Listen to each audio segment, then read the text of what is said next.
A igreja existe em dois níveis, segundo Erling Cairns.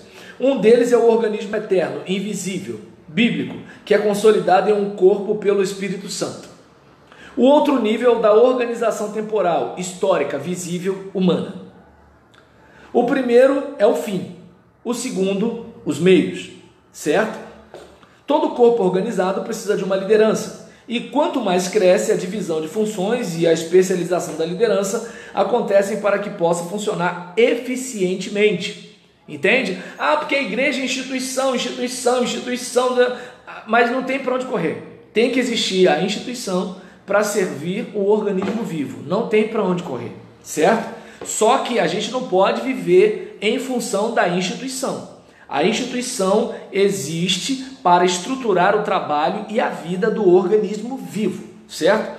Então, o objetivo final da igreja, como organismo que cultua, é a conquista da qualidade de vida. Vamos pensar no governo da igreja. A origem da administração eclesiástica deve ser acreditada a Cristo ao escolher os 12 apóstolos, que seriam os líderes da igreja nascente. Os novos oficiais deviam ser escolhidos pelo povo, ordenado pelos apóstolos, e precisavam ter qualificações espirituais próprias, que envolvia subordinação ao Espírito Santo, que é quando surgem os 7. Lembra? Esses oficiais podem ser divididos em duas classes. Os oficiais carismáticos, carisma em grego significa dom, foram escolhidos por Cristo, revestidos com dons espirituais próprios. Suas funções eram basicamente inspirativas, certo? Então a gente tem, por exemplo, os oficiais carismáticos. Muitos pensam que pastor e mestre sejam designações para a mesma pessoa. Esses homens, cujas responsabilidades principais era a preservação da verdade do Evangelho e sua proclamação inicial, foram selecionados especialmente por Cristo através do Espírito Santo para exercer a liderança na igreja. Houve 4 ou 5 desses ofícios designados por Paulo: apóstolos, profetas, evangelistas, pastores e mestres. Beleza? E nesse caso, Pedro é a figura principal entre os apóstolos. Nos primeiros 12 capítulos do relato da história da igreja primitiva. Ele só não fez a primeira proclamação oficial aos judeus em Jerusalém, no dia de Pentecostes, como também foi o primeiro a introduzir o evangelho entre os gentios em sua pregação na casa de Cornélio. Outra interessante tradição relata a fuga de Pedro da prisão em Roma e sua saída da cidade.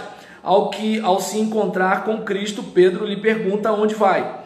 Cristo responde que está indo para Roma a fim de ser crucificado novamente, e cheio de remorso, Pedro volta correndo para a cidade onde é crucificado a seu próprio pedido, segundo a tradição, de cabeça para baixo, porque ele não se sentiu digno de morrer do mesmo modo que morrera seu Senhor. Isso aí tem a ver com a tradição que fala sobre ele.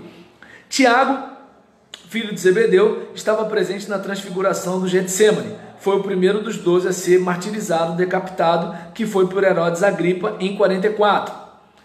Tiago, irmão de Cristo, tornou-se logo, com Pedro, o líder da igreja em Jerusalém. Era mais próximo do legalismo, mediador entre cristãos e judeus no concílio. Almejava tanta santidade e uma vida fiel de oração, que ele era chamado como joelhos de camelo, né? Seus joelhos, eles eram calejados como de um camelo, digamos assim. Então, em seu martírio, foi morto a pauladas depois de ser jogado do pináculo do templo. E deixa eu ver aqui, João é mencionado junto com Pedro como o líder da igreja primitiva. A tradição relaciona suas últimas atividades com a cidade de Éfeso. Ele foi confinado por Domiciano na ilha de Patmos, uma solitária ilha, né, pedregosa, tal, é lá onde ele escreveu o Apocalipse segundo a tradição. Após a morte de Domiciano, recebeu permissão para voltar a Éfeso, onde morou pastoreando as igrejas da Ásia até morrer em avançada idade. Deixa eu ver aqui, André, irmão de Pedro, pregou em regiões do Oriente Antigo. Segundo a tradição posterior, foi crucificado numa cruz em forma de X, que tomou o seu nome. Pouco se sabe da vida de Filipe, que muito possivelmente morreu de morte natural em Herápolis, após a destruição de Jerusalém. Deixa eu ver aqui, nada se sabe das últimas atividades da morte de Tiago, o menor, filho de Alfeu. A tradição sobre Judas Tadeu fala de suas atividades na Pérsia, onde teria sido martirizado. Matias, que substituiu Judas, pregou na Etiópia e aí conheceu o martírio de acordo com um relato. Simão Zelote também foi martirizado. A tradição não é clara acerca da forma do martírio de Bartolomeu, mas seu nome é associado à proclamação do evangelho na Índia, por uma tradição. Mateus talvez tenha trabalhado na Etiópia também. O nome do mais cético dos discípulos, Tomé, é ligado ao trabalho em Parto, mas outros relatos colocam seu trabalho e martírio na Índia. O silêncio do Novo Testamento e mesmo da tradição sobre estes homens marcam um notável contraste com a tendência medieval de glorificar a morte dos homens mais notáveis da igreja. Os profetas parecem estar, falamos dos apóstolos, agora, os profetas parecem estar entre os líderes mais influentes da igreja do Novo Testamento. Eles exercem a função de proclamar ou pregar o evangelho.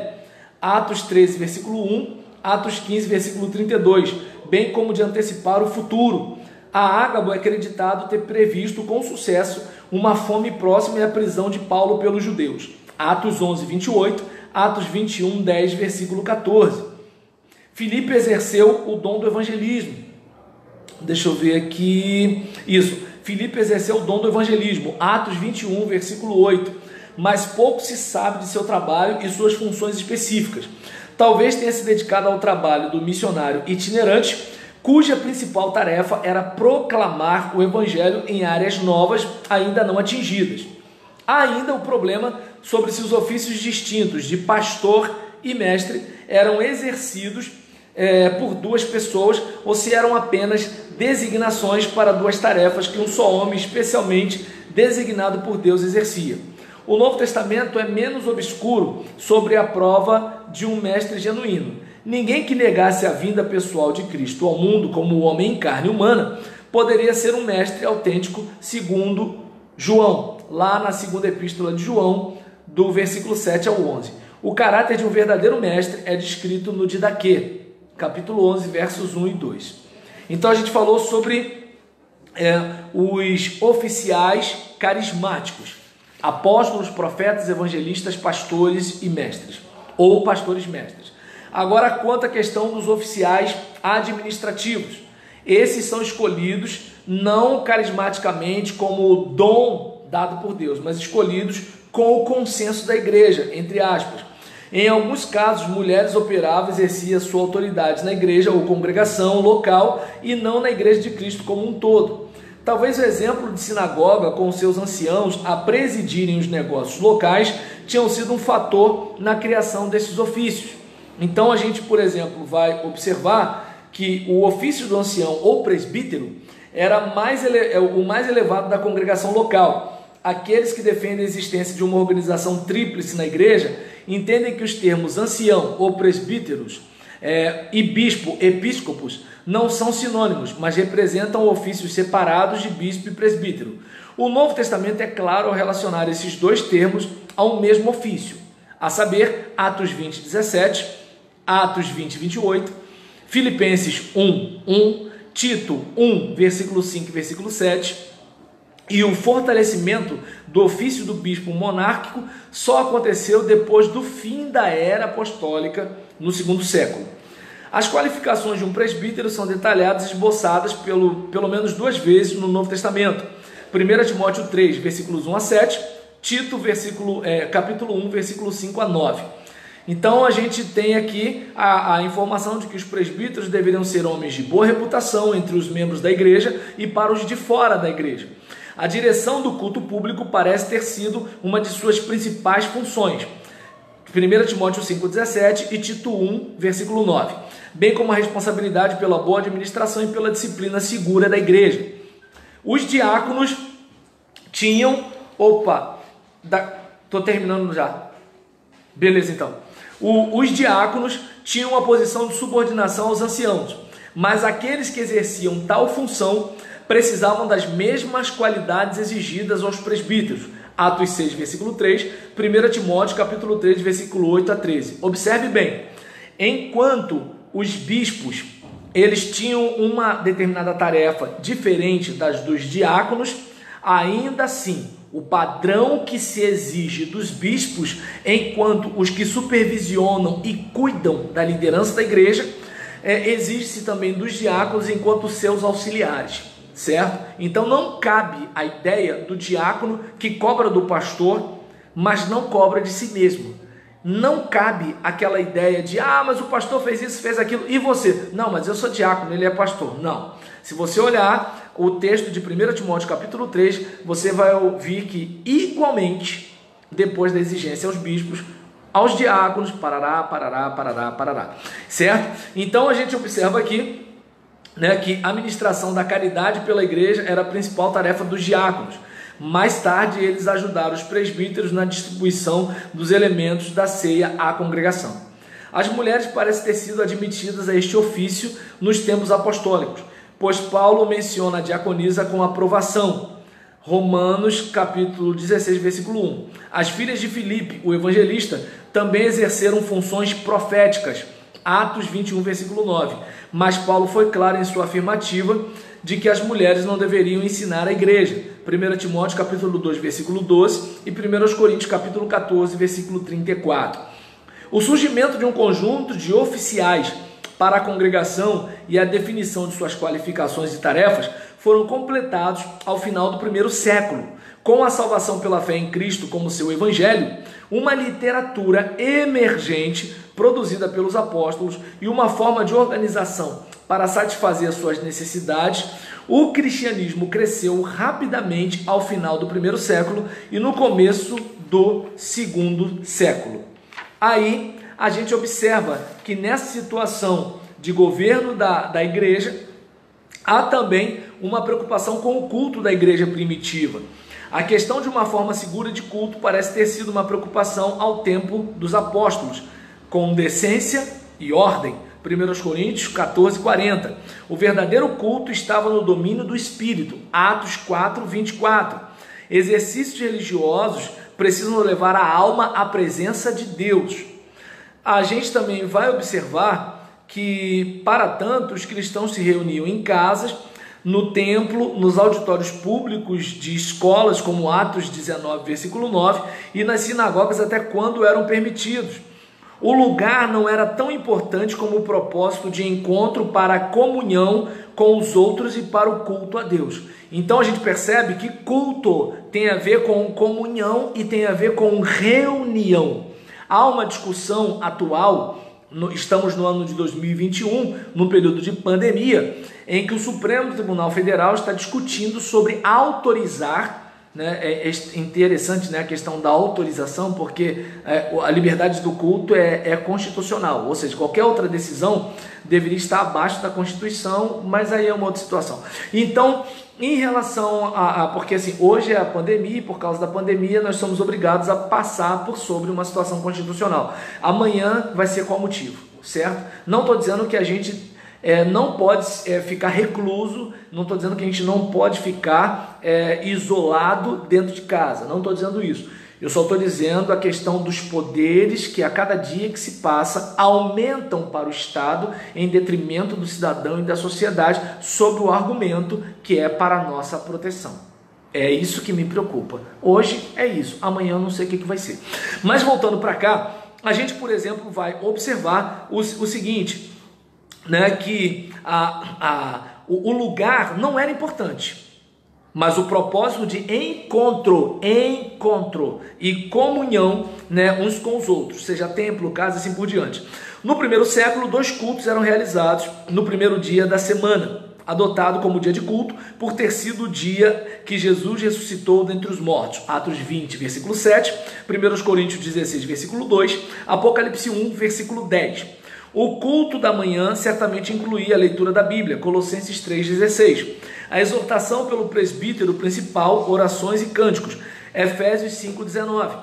A festa do amor, 1 Coríntios 11, versículo 20 e 22, ou agape, precedia a ceia no culto da noite. Ao final do primeiro século, a festa do amor tinha praticamente desaparecido, sendo a ceia celebrada no culto da manhã. Plínio descreveu os cristãos para Trajano como aqueles que se encontravam ao romper do dia, cantavam um hino e prometiam viver corretamente. O culto que acontecia no dia do sol começava com a leitura das memórias dos apóstolos ou dos escritos dos profetas, até quando o tempo permitisse. Uau! Né? Então, uma exortação ou homilia baseada na leitura era então feita pelo presidente. A congregação ficava de pé para a oração. A celebração da ceia do Senhor seguia o beijo da paz. O elemento do pão e da água e vinho eram dedicados por ação de graças e oração, às quais o povo respondia com amém. Os diáconos distribuíam então os elementos para os presentes. Depois do culto, eles se dirigiam para as casas daqueles que não puderam estar presentes à reunião. Por fim, tirava-se uma coleta para ajudar as viúvas e aos órfãos, aos doentes, aos prisioneiros e aos estrangeiros. E a reunião então se encerrava e todos voltavam para suas casas. A ceia do Senhor e o batismo eram os dois sacramentos da igreja primitiva, usados por terem sido instituídos por Cristo. A imersão parece ter sido amplamente praticada no primeiro século, mas de acordo com o Didaquê, o batismo podia ser administrado com água na cabeça do batizando, se nenhuma corrente ou uma grande quantidade de água não estivesse à disposição. Somente os batizados participavam da ceia. Então a gente viu aqui que na caminhada da igreja, a gente tem o governo da igreja com bispos e diáconos, a gente tem o trabalho dos bispos e diáconos no culto da igreja primitiva, e a gente tem a vida da igreja primitiva, que não tinha uma organização de benemerência para ajudar os pobres e doentes. Cada igreja tomava sobre si esta responsabilidade. O dinheiro coletado daqueles que podiam dar na oferta que seguia a celebração da ceia era dedicado para a satisfação dessas necessidades. Paulo também mencionou a prática de coleta de doações dos crentes todos os domingos. 1 Coríntios, capítulo 16, versículos 1 e 2. Os diáconos deveriam então cuidar daqueles que passavam por necessidades. Olha aí o trabalho dos diáconos. As mulheres das igrejas também ajudavam esta obra de caridade ao fazer roupas para aqueles que necessitassem. Atos 9, versículos 36 a 41. E a igreja não acusou a instituição de escravidão diretamente. Possuir escravo também não era proibido aos cristãos. Entende? Essa era a mentalidade de então. Aí é nessa hora que você tem que saber digerir princípio bíblico, valores bíblicos de cultura. Está no texto. Você não vê a Bíblia dizendo para o escravo se libertar, você não vê a Bíblia dizendo para o cara soltar o escravo. Você vê a Bíblia dizendo para o dono de escravo tratar o escravo com dignidade, e você vê a Bíblia dizendo para o escravo ser submisso ao seu senhor. Hoje, quem concordaria com isso? Então, fica a dica para a gente refletir um pouquinho sobre o que a gente pega e o que a gente deixa na nossa leitura bíblica, fazendo uma peneira de valores, princípios e cultura. Nesse caso aqui, o cristianismo, porém, minou aos poucos a instituição da escravidão ao recordar ao senhor e escravo cristãos que eles eram irmãos em Cristo. A diplomática carta de Paulo a Filemão, o líder da igreja em Colossos, dá a impressão de que Filemão, como cristão sincero, não poderia deixar de outorgar a Onésimo a sua liberdade. Mas, mais uma vez, isso aqui é palavra de Erling Cairns em relação ao assunto. Ele está inferindo, ele não tem prova. A igreja primitiva insistia na separação das práticas pagãs da sociedade romana, mas não insistia na separação dos vizinhos pagãos em relações sociais que não fossem prejudiciais. Então não é porque eu sou cristão que eu vou me distanciar das pessoas. Eu não vou comungar com elas, é diferente. Realmente, Paulo permitiu, por inferência, o convívio social que não comprometesse ou sacrificasse os princípios cristãos. 1 Coríntios 10, versículos 20 a 33. Ele mesmo exortou, porém, a separação total de qualquer prática que pudesse estar relacionada à idolatria ou à imoralidade pagã. O cristão devia seguir os princípios de não fazer nada que prejudicasse o corpo do qual Cristo era o Senhor. 1 Coríntios 6, versículo 12. Nada fazer que prejudicasse os outros ou enfraquecesse os cristãos. 1 Coríntios 8, versículo 13, 10, versículo 24. Evitar tudo que não glorificasse a Deus. 1 Coríntios 6, versículo 2, 6, versículo 20. 1 Coríntios 10, versículo 31. Estes princípios proibiam a frequência a teatros, estádios, jogos ou templos pagãos. Apesar desta atitude de separação moral e espiritual, os cristãos estavam prontos para, como o próprio Paulo exortou, cumprir suas obrigações cívicas, olha aí, de obediência, olha aí, e de respeito, olha aí, às autoridades constituídas, pagamentos de taxas e de oração pelas autoridades, como a gente vê em Romanos 13, versículo 7, e 1 Timóteo 2, versículos 1 e 2, e é bom lembrar que eles não estavam numa democracia, era para orar por imperadores, como Nero, orar por imperadores como Nero. Não sei o que tem na mente dos cristãos de hoje, mas vamos seguir. Eles eram excelentes cidadãos, desde que não fossem instados a violar os preceitos de Deus, a maior autoridade a quem deviam obediência absoluta. E aí eu abro um parênteses para dizer o seguinte, eu já falei isso numa pregação. O cristão, ao mesmo tempo que ele é uma bênção para a sociedade, ele pode ser uma pedra no sapato da sociedade. Por quê? Porque ele, por obediência inegociável a Deus, ele pode ser o cidadão mais submisso à autoridade que o Estado pode ter. Mas também, por obediência inegociável a Deus, ele pode ser o mais subversivo às autoridades e ao Estado que a sociedade pode ter, desde que o Estado esteja contrário à vontade de Deus.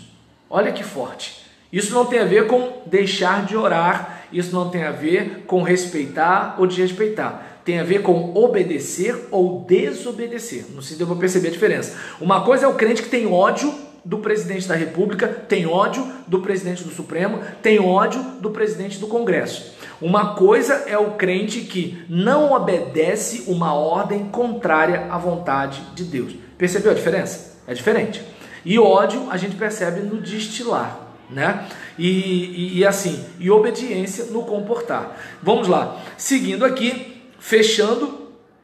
A pureza de vida, o amor e a coragem da igreja primitiva em permanecer fiel e morrer, se necessário, exerceram um forte impacto sobre a sociedade pagã da Roma Imperial. O cristão, ele não poderia matar pela fé. Isso era a besta e o falso profeta.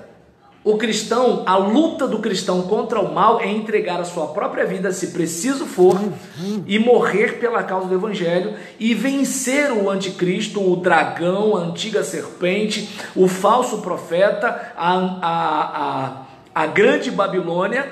O cristão vence na entrega da sua própria vida. Por isso que o cristão é chamado de ovelha. O cristão não é chamado de jumento, o cristão não é chamado de lobo. Por quê? Porque ele não ataca com as armas humanas. O cristão, ele vence com a própria vida como arma, certo?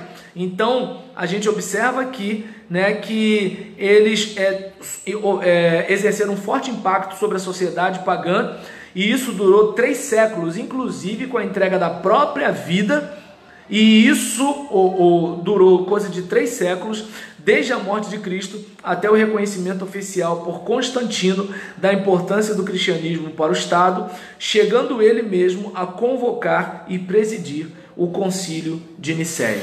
Então a gente encerra por aqui o avanço do cristianismo no Império até o ano 100.